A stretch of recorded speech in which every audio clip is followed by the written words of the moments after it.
जिंदाबाद जिंदाबाद जिंदाबाद बेबी बेगम अकबरिया हम आपके साथ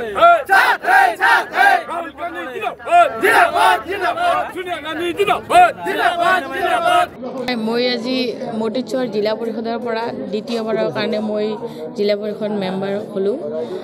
ৰাইজে যেটো মোক সহাৰি দিছে ভোটাৰে যেনেকে মোক আনন্দিত হৈ মোক ভোট দিছে মোক কষ্ট কৰিছে পৰিশ্ৰম কৰিছে মোৰ কাৰণে তাৰ কাৰণে মই প্ৰথমতে মতিচৰ জিলা পৰিষদবাসী ৰাইজ তথা ভোটাৰক মই আন্তৰিক ধন্যবাদ জ্ঞাপন কৰিছো তেখেতসকলৰ প্ৰচেষ্টাত আজি মই দ্বিতীয়বাৰৰ কাৰণে জিলা পৰিষদ মেম্বাৰ হ'ব পাৰিছো চাওক মানুহ দৰাচলতে এবাৰ প্ৰতিনিধি হলে দ্বিতীয়বাৰ জিকিবলৈ বহুত টান কিন্তু মই এবাৰ নহয় দুবাৰ নহয় তিনিবাৰ নহয় এবাৰ চাৰিবাৰৰ মই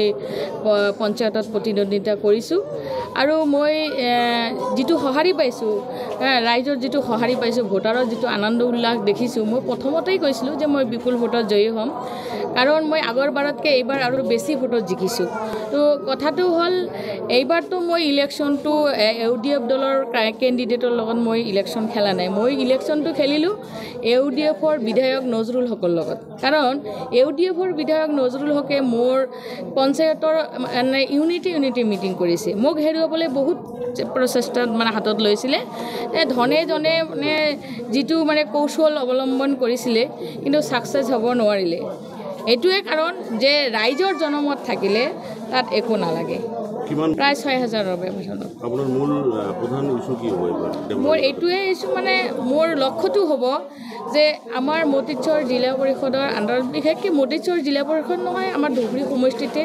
বিভিন্ন সমস্যা আছে গৰাখহনীয়া সমস্যা বানপানীৰ সমস্যা ৰাস্তা ঘাটৰ সমস্যা চিকিৎসা কেন্দ্ৰৰ সমস্যা স্কুল কলেজৰ সমস্যা বহুত সমস্যা আছে তো মই অকল জিলা পৰিষদ মেম্বাৰহে হৈছোঁ তো প্ৰথমতে ৰাইজে যেটো বিচাৰে যেটো সমস্যা প্ৰথম কৰিব মানে বিচাৰিব হেতুৱে মই কৰিবলৈ চেষ্টা কৰিম ডেফিনেটলি কৰিব কাৰণ আগৰবাৰ আপোনালোকে দেখিছে 2018 চনত আমি তেতিয়া ইউডিএফৰ জয় মই আছিল তেতিয়াও আমি জিলা পৰিষদ গঠন কৰিছো কংগ্ৰেছে গঠন কৰিছিলে তেতিয়া 24খন জিলা পৰিষদ আছিল এইবাৰ ডেলিফাৰেশ্যনত আমাৰ 4খন জিলা পৰিষদ কাটি গল আমাৰ 20টা জিলা পৰিষদ তাৰ ভিতৰত আমি এফচিলেন্ট মেজৰিটি পাম আৰু এইবাৰো আমি জিলা পৰিষদ কংগ্ৰেছে গঠন কৰিম ফলাফল যোনটো ক'ব পাৰে যে এতিয়াও ক্লিয়াৰ ওলোৱা নাই ক্লিয়াৰ ওলোৱা তাৰ পিছত আপোনালোকে ক'ব পাৰিব কাৰণ আমাৰ বিধায়ক নাই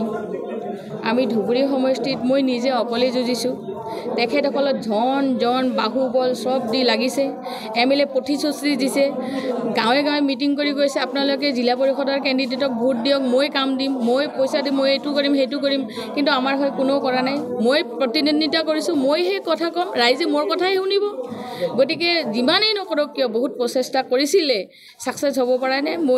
মই সাকসেস হৈছো এটো কাৰণে মই জিলা পৰিষদ খেলা মই ভাবি আছো যে মই নজৰুল হক ধুবুৰী সমষ্টিৰ বিধায়ক মহোদয়ৰ লগত মই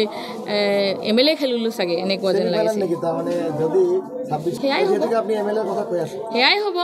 মইতো ভাবো হেতুৱে হল কাৰণ যেহেতু এজন এমএলএ মোক জিলা পৰিষদ হেৰুৱাব পৰা নাই তেখেতে মোক কেনেকৈ এমএলএ হেৰুৱাব